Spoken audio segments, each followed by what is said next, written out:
Bismillahirrahmanirrahim. Bu, ibu, woi, mau ndak dirindukan surga? Maka ketika kau tidur berpakaianlah yang cantik. Bahkan wanita soleha itu kata Nabi, mereka yang ketika dipandang oleh suaminya menyenangkan hati suaminya. Tapi sayang perempuan kita sekarang Pak, terbalik. Dia mau tidur seadanya. Begitu dia mau keluar rumah, mau menyenangkan hati suaminya orang. Berdandan, pakai baju baru. Siapa yang cicilkan bajumu, Bu? Hah? Hoi! Jangan ketawa, saya serius ini. Siapa yang cicilkan baju di rumah? Suami. Siapa yang belikan kalian baju? Suami. Lalu kenapa kalian ketika mau tidur kalian pakai seadanya? Ini wanita akhir zaman. Mau menyenangkan hati orang ketika mau pesta. Mau pergi arisan dia cantik. Mau pergi keluar cantik. Tapi giliran mau tidur sama suaminya, pakaian seadanya. Bukan begitu yang diajarkan oleh Nabi. Pakailah. Pakai parfum ketika mau tidur. Pakai sikat gigi. Nggak ada parfum, kau cari itu pengharum ruangan.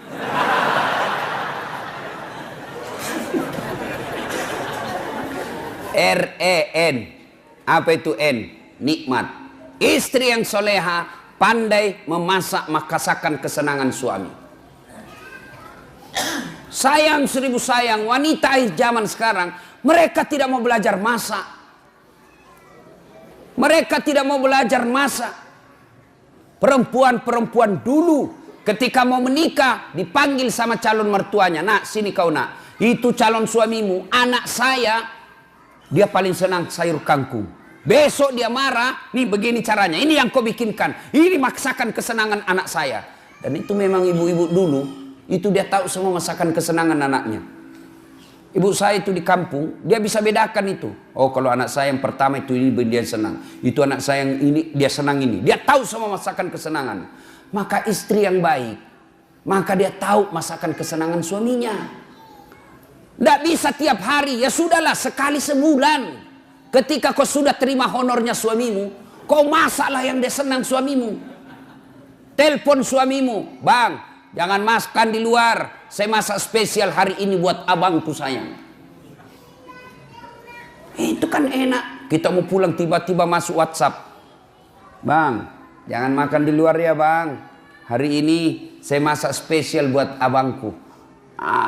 Sebut aja mau makan apa hari ini. Tenangkan perasaan. Dan itu laki-laki bu. Kalau kau SMS begitu, dia kasih lihat sama temannya di kantor. Hei, lihat istriku. Istri yang soleha.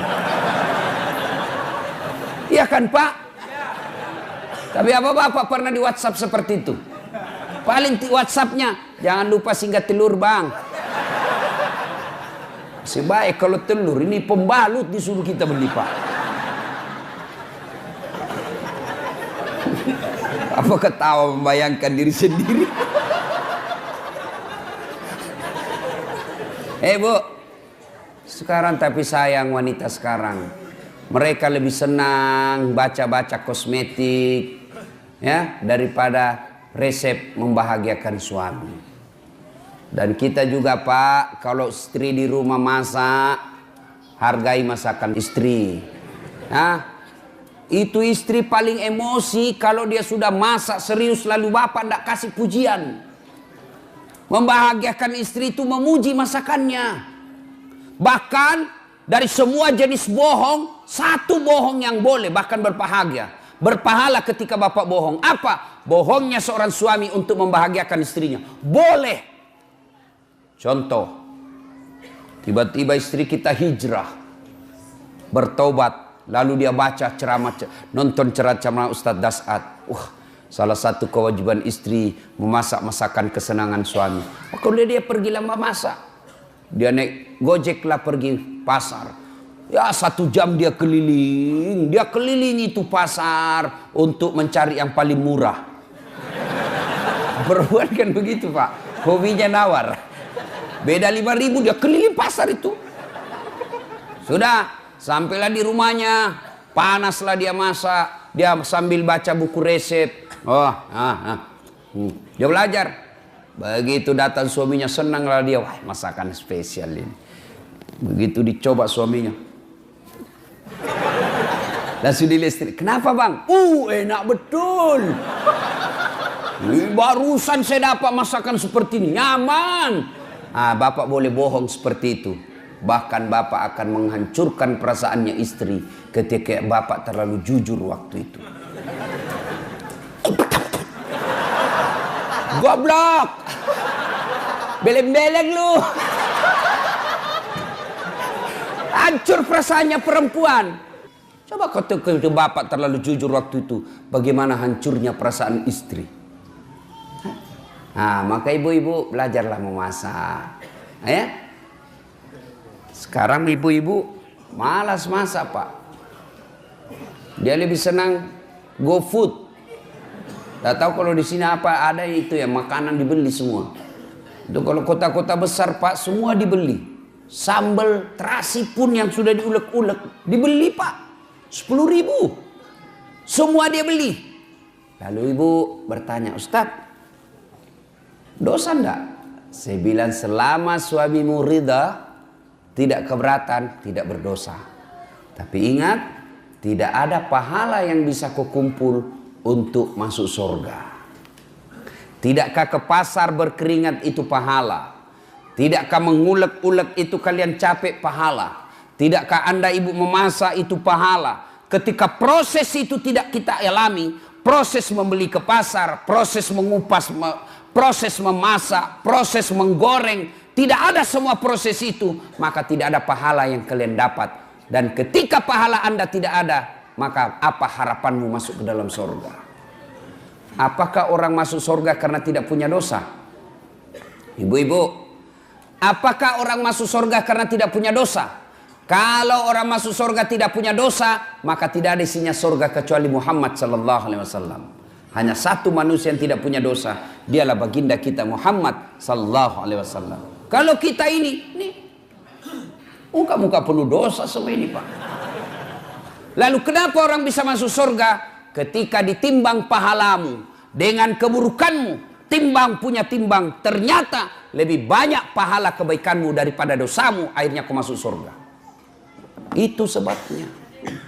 Maka ibu-ibu, memasak adalah pahala. Maka mulai besok masaklah. Apa hebatnya kalau ibu memasak? Apa hebatnya kalau ibu-ibu memasak di rumah? Satu, jelas halalnya. Ibu masak jelas halalnya. Masakan di luar belum tentu halal. Ayam potong, hati-hati. Banyak ayam potong yang mungkin bangkai. Banyak ayam potong yang mungkin tidak halal. Kenapa? Karena yang memotong bukan orang Islam. Banyak ayam potong barangkali haram. Kenapa? Karena dipotong bukan atas nama Allah. Pernahlah saya melihat orang ayam potong Pak. Dia potong ayam, enggak dia baca basmalah. Kan itu kalau orang potong ayam 1 ekor 1 basmalah.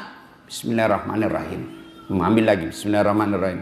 Ini penjual ayam potong, dia potong ayam 30 Pak. Dia cuma bilang Bismillahirrahmanirrahim kali 30. Tidak boleh bos, 1 ekor 1 bismillah. Hai Bapak saudara-saudara sekalian, RENA. Sekarang A. Apa itu A? Anggun. Istri yang soleha, cerdas. Ibu-ibu belajar. Kalau ibu tidak belajar, siapa yang didik anak? Ibu bahkan repot ketika ibu tidak punya pendidikan agama. Bagaimana cara mentransfer ilmu agama ke anak kalau tidak ada yang kita transfer? Ada ibu ditanya sama anaknya, Mak, kenapa tahun lahirnya Nabi disebut tahun gajah? Apa dia bilang mamanya? Karena bukan tahun kambing nak.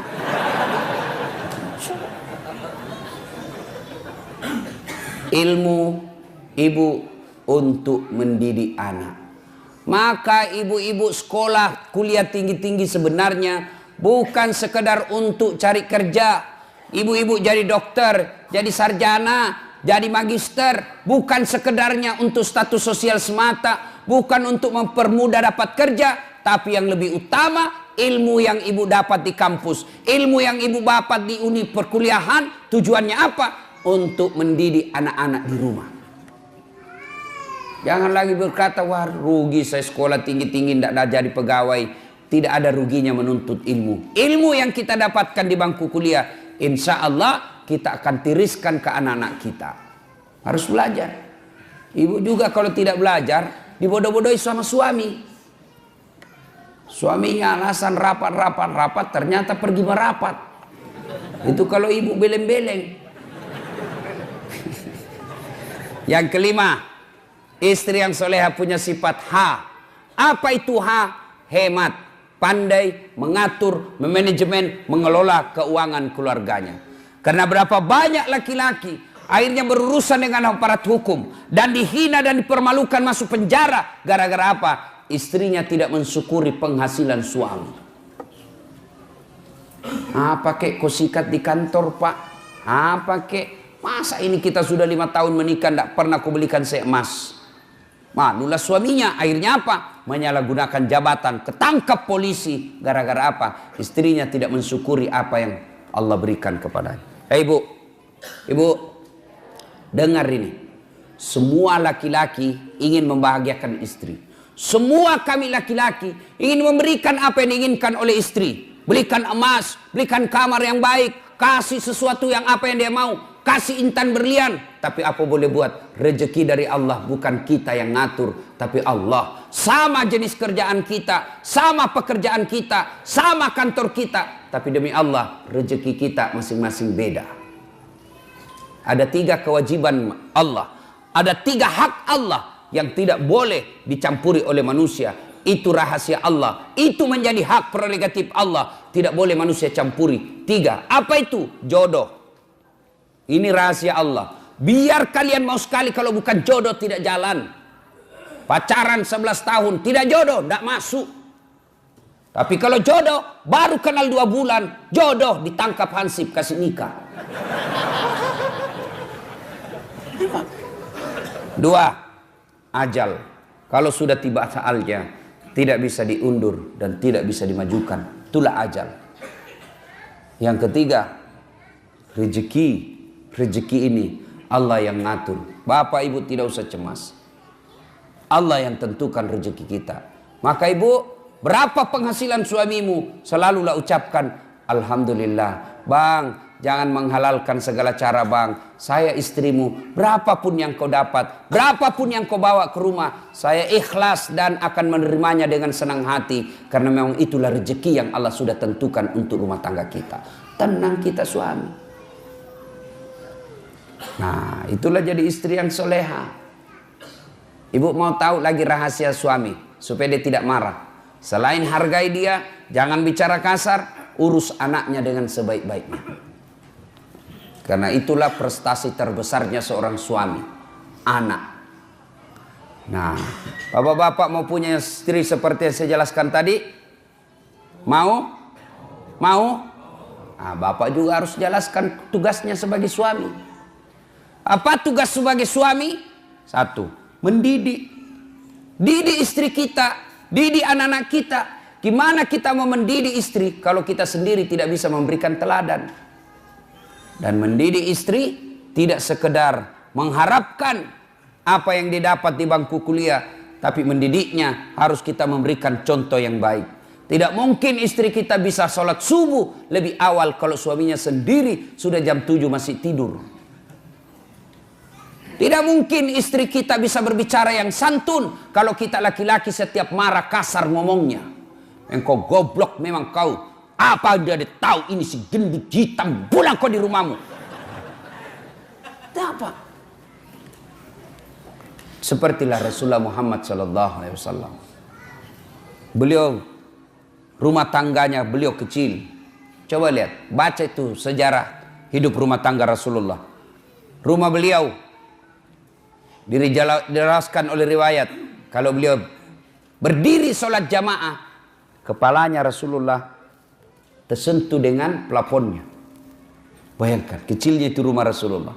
Kalau beliau sujud berjamaah dengan Aisyah, kepalanya Aisyah mengenai kakinya Rasulullah Muhammad SAW. Begitu kecilnya rumahnya. Tapi beliau dalam keadaan rumah yang kecil itu, baiti jannati, rumahku laksana surga bagiku. Kenapa Rasulullah? Satu, karena Rasulullah memberikan keteladanan, memuliakan istrinya, tidak pernah menghina istrinya, tidak pernah kasar bicara sama istrinya, tidak pernah menyakiti hati istri beliau, padahal beliau punya istri 11.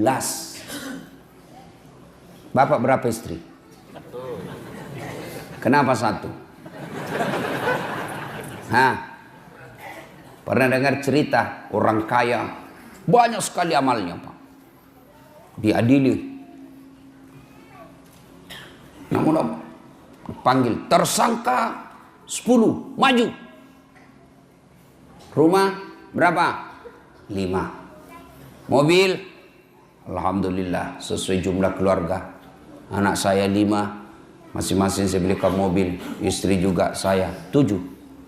Sedekah alhamdulillah saya membangun satu masjid, orang-orang miskin saya bantu. Haji alhamdulillah 2 kali haji, umroh tiap tahun. Sholat alhamdulillah 5 waktu saya tunaikan, sunnah-sunnah pun saya jalankan, alhamdulillah. Wah, kau rupanya orang baik. Haji, silahkan kau masuk surga. Sudah dia surga, tinggal beberapa langkah masuk dalam surga, dipanggil kembali sama malaikat. Haji, tunggu dulu. Apalagi malaikat, tunggu dulu, masih ada satu pertanyaan yang luput ini. Apa? Berapa istrimu? 1. Kenapa cuma 1? Kau kuat banyak duit, rumahmu saja 5, mobilmu 7, banyak uangmu, kenapa 1? Saya takut sama istriku Tuhan. Ini pelanggaran besar. Kau lebih takut sama istrimu daripada Tuhanmu. Ini syirik, masuk ke neraka. Makanya bapak-bapak hati-hati, Pak. Marah ibu-ibu di belakang. Bapak saudara-saudara sekalian, ya. Nah, kewajiban suami mendidik istri. Lihatlah Rasulullah itu memberikan keteladanan, lebih banyak memberi contoh daripada jangan ini, lakukan ini. Tidak, Nabi mendidik istrinya dengan memberi contoh. Kalau bapak berkehendak istri rajin sholat, maka bapak beri contoh, tidak pernah menelaikan sholatnya. Kalau bapak mau berharap istri sopan kepada bapak, maka bapak yang lebih utama dulu memberi contoh sopan kepada istri. Rasulullah berapa istrinya? 11. Dari 11 itu, Pak, tidak pernah satupun yang mengatakan, nyesal saya menikah sama kamu Muhammad, rugi saya nikah sama kamu, rugi. Tidak. Padahal bapak pun tahu 11. Bapak cuma 1 punya istri, menderita lahir batin. Nabi lelaki romantis. Nabi baca itu buku Barsanji, dijelaskan dalam kitab itu, Nabi sendiri yang jahit pakaiannya, Nabi sendiri yang sediakan sarapannya, Nabi sendiri yang bersihkan tempat tidurnya. Coba bayangkan, Nabi kekasih Allah, manusia paling mulia, yang namanya selalu digandengkan dengan namanya Allah, tidak malu cuci pakaiannya sendiri, menjahit bajunya, membersihkan tempat tidurnya. Mana ada laki-laki seperti itu di sini? Itu Nabi, Pak. Kita mentang-mentang baru security, gengsi bersihkan tempat tidur. Tolong hargai saya security.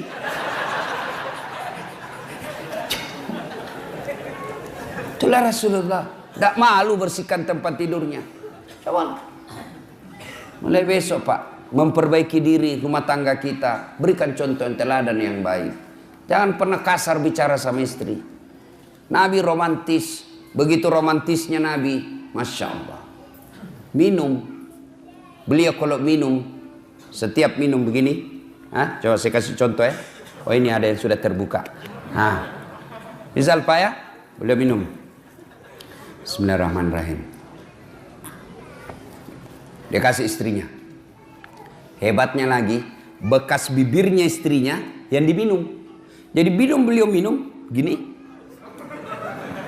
kasih lagi istri, minum lagi setetuguk, kasih lagi istri. Hebatnya bekas bibirnya istrinya. Coba kalau bapak minum bekas bibir istri. Kenapa bang? Bau betul mulutmu.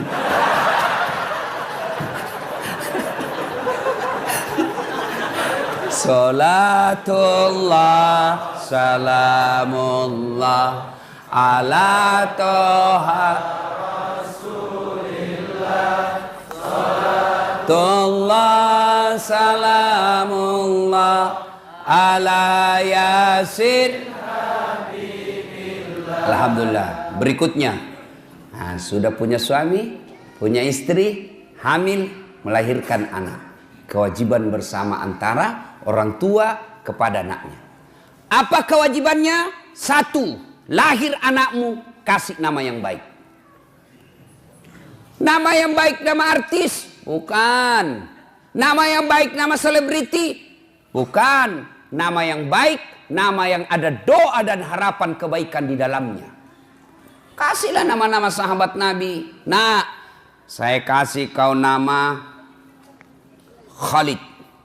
Ini Khalid, salah satu sahabat Nabi yang menjadi panglima perangnya Umar bin Khattab, dibawa kepemimpinan komandonya Khalid bin Walid. Tidak pernah satu kali pun perang yang dia pimpin kalah. Inilah Khalid, saya mau kau nanti menjadi besar panglima orang Islam yang membela agamamu. Nih, saya mau kau seperti Khalid. Nah, lahir anaknya perempuan besar. Nah, saya kasih kau nama Sumayyah. Siapa Sumayyah, Pak? Nih Sumayyah, wanita, budak, pembantu zaman dulu. Tapi akidahnya kuat, tidak pernah mau menghina Islam, tidak pernah mau menyerah membela Islam. Sampai dibunuh oleh majikannya hanya karena dia tidak mau mengatakan Muhammad pembohong. Dipaksa mengatakan Muhammad pembohong. Dia ludahi Abu Jahal mukanya. Pak! Abu Jahal, mukamu lebih hina daripada kotoran onta. Marah Abu Jahal, dia tikam Sumayyah, meninggal. Manusia pertama mati syahid bukan laki-laki. Sumayyah, saya mau seperti kau bela agamamu. Sumayyah. Jangan kasih nama artis. Apa artis? Iya kalau baik akhlaknya. Coba lihat artis-artis kita sebagian. Ramadan dia pakai kudung. Ramadan dia nangis-nangis, Pak. Selesai lebaran telanjang lagi pakaiannya. Mau anak-anak kita menjadi orang munafik seperti itu. Saya mau kasih kau nama siapa, nak? Lionel Messi. Supaya kau jago main bola. Apa jago main bola? Sampai sekarang saja PSSI selalu ribut. Kasih nama-nama baik-baik, Pak. Jangan lagi berkata apa arti sebuah nama. Bayangkan seandainya tidak ada nama semua di sini, Pak. Terutama kalau pilih caleg. Gimana memilih caleg kalau tidak ada namanya? Pilih saya, siapa? Anu. Pilih saya, siapa? Anu. Ini repot, Pak. Nama adalah simbol dalam ilmu komunikasi. Nama dalam Islam, nama adalah doa, nama adalah identitas. Coba. Saya kasih kau nama nak Mutmainnah. Apa artinya mutmainnah? Jiwa yang tenang. Maka setiap orang memanggilnya Mutmainnah, wahai kau jiwa yang tenang. Orang doakan. Kalian juga ini untuk saya ingat. Kalian yang punya nama Muhammad, jangan kau hina itu nama. Kalian yang punya nama Muhammad tapi sifatmu menghina Muhammad, kalian akan tanggung jawab nanti di akhirat. Marah itu yang menyandang nama Nabi. Dua, nama adalah identitas. Satu, nama adalah doa. Yang kedua, nama adalah identitas. Ciri. Coba Pak, kalau Bapak sebut nama, minimal saya bisa 2 tahu. Coba Bapak sebut nama. Nah, misal Bertus Ginting. Biasanya non muslim ini Pak. Iya toh? Iya. Dari nama saya bisa tahu. Muhammad Iqbal. Pasti Islam. Bertus Ginting, non muslim. Yang kedua, suku. Dari nama saya tahu sukunya ini siapa. Siapa namamu? Ambot Dalle. Bugis. Ini tidak mungkin Ambot Dalle Jawa. Tidak mungkin. Tidak mungkin. Paling kalau Jawa Margono, Jokowi. Jawa itu. Susilo Bambang Yudhoyono. Jawa Pak. Kalau Ambot Dalle Bugis. Tidak mungkin. Siapa namamu? Ambot Dalle. Suku Klaten. Tidak mungkin Pak. Ya. Nah, kasih nama yang baik. Lahir anak, kasih nama yang baik. Yang kedua, kewajiban orang tua mendidiknya. Didik anak. Bagaimana cara mendidik anak? Silakan baca buku-buku riset. Tapi bapak keliru dan sesat ketika bapak mendidik anak meninggalkan Al-Quran. Allah mengabadikan satu surah untuk kita orang Islam, metode dan tata cara yang tepat dalam mendidik anak. Surah apa Ustaz? Ada yang tahu? Ada yang tahu? Coba saya kasih hadiah. Ayo angkat tangan. Siapa yang tahu? Saya kasih hadiah. Siapa? Ayo, mana? Ayo. Anak muda. Siapa? Siapa surah apa? Angkat tangan, sebut, naik ke sini. Bapak Pak. Surah ayat. Karena Bapak lupa ayatnya cuma 50 Bapak hadiah. Hadiah. Siapa yang tahu surah apa? Kan sudah ditahu surah Luqman. Ayat berapa? Ayo Bapak. Ayat 12 sampai? Pokoknya ayat 12 sampai dan seterusnya. Ini hadiahnya Pak. Coba Pak. Lain-lain itu rasanya uang Ustadz Pak. Ya. Tabe. Ada anak muda yang bisa? Ya, ada. Surah berapa? Luqman ayat 12 sampai? Kau bukalah. Supaya Bapak berhenti penasaran, buka nanti. Mulai dari surah Luqman ayat 12 dan seterusnya. Bagaimana Al-Quran mendidik anak? Di situ, ya bunayya la tusrik billah. Wahai anakku, jangan kau menserikatkan Allah. Itu dulu ajarkan anak-anak kita. Bagaimana cara mendidik anak yang masih kecil, usia 2 tahun, 3 tahun. Bagaimana cara mendidik anak? Biasanya anak-anak kita senang dengan lagu, maka perkenalkan agama tauhid dengan lagu-lagu. Dengan lagu apa? Lagunya Umi Rama. Katakan Tuhan itu satu. Itu lagunya Umi Rama. Kasih lagu-lagu yang Islami. Topi saya bundar, bundar topi saya. Kalau tidak bundar, bukan topi saya. Ya pastilah karena kepala kita bundar. Gantilah itu lagu. Tuhan saya Allah, Allah Tuhan saya. Kalau bukan Allah, bukan Tuhan saya. Itu akidah. Banyak Tuhan. Ada Tuhan Siddhartha Gautama, ada Tuhan Sang Buddha, ada Tuhan Yesus Kristus. Tapi kita orang Islam, Tuhan kita Allah. Tuhan yang saya sebut tadi bukan Tuhan orang Islam. Tuhan kita Allah. Siapa itu Allah? Pencipta alam semesta. Jelas. Ibu-ibu dulu kan bagus-bagus lagunya mendidik anak. Masuk bulan Maulid seperti ini, dia lagu-lagu Maulid. Pada zaman dahulu kala, pada zaman jahiliyah, lahirlah seorang Rasul yang terakhir dan mulia. Anaknya bertanya, siapa ya mak? Nabi terakhir mak. Dan lanjut lagi nya, Nabi Muhammad namanya. Terus siapa nama ibunya mak? Siti Aminah ibunya. Bapaknya siapa mak? Abdullah nama ayahnya. Di mana tinggal? Di Dumai atau Bangkalis? Madinah tempat tinggalnya. Oh gitu ya mak. Terus gimana lagi dong mak? Setelah dewasa diangkat menjadi rasul. Siapa yang angkat mak? Vice President atau security? Oleh Allah yang kuasa. Allah itu siapa mak? Pencipta alam semesta. Itu dulu tuh ibu-ibu dulu. Masuk lagi bulan Rajab, bulan Isra Mi'raj, lagu lagi. 27 Rajab Nabi Muhammad diisrakan dari Masjidil Haram ke Masjidil Aqsa. Tuh ibu-ibu lagu dulu. Begitu suaminya sakit-sakit dan tua-tua, dibelai-belai rambutnya sambil menyanyi lagi. Bila Israel.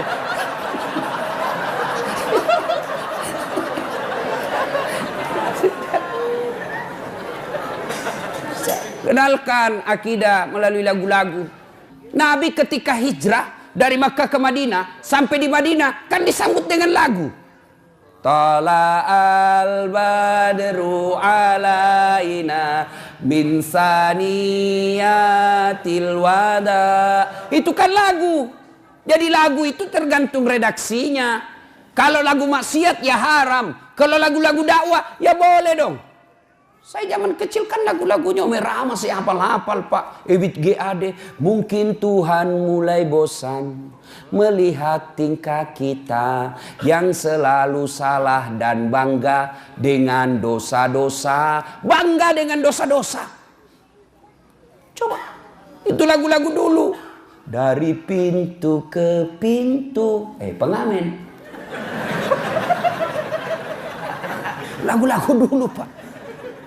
Lagunya Umi Rahma kita hafal-hafal Pak.